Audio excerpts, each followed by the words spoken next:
que fala assim: o que você diria pra você quando você tinha seus 20 anos? Eu diria assim, eu diria pra mim quando eu tinha meus 15 anos, se eu pudesse falar. Pena que não tem como, né, gente? Mas enfim, a dica vai pra vocês, hein? O que eu diria pra Fran é o seguinte: Fran, fale o que você sente. Gente, eu falo muito, não sei se quem me conhece aqui sabe o tanto que eu falo, né?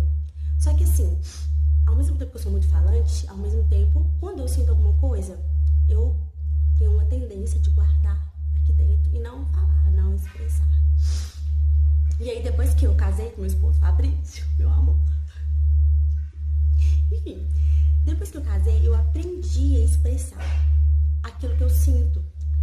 E quando a gente não expressa aquilo que a gente sente, situações que acontecem na vida da gente também, que a gente guarda, sabe? Até mesmo traumas que eu já passei por alguns traumas em que eu sofri muitos anos sem nunca ter falado, nunca ter expressado aquilo que me aconteceu. Isso é horrível, porque a gente sofre sozinho, a gente sofre calado, e às vezes a gente precisa de ter alguém pra aconselhar a gente, pra falar. É claro que, né, a gente não vai sair falando pra todo mundo aquilo que tá acontecendo, aquela dor ou aquela situação que a gente tá passando, mas a gente tem pessoas, a gente consegue achar pessoas que sentem confiança pra gente poder estar expressando aquilo que a gente sente, aquilo que, às vezes, a gente precisa de uma cura, né?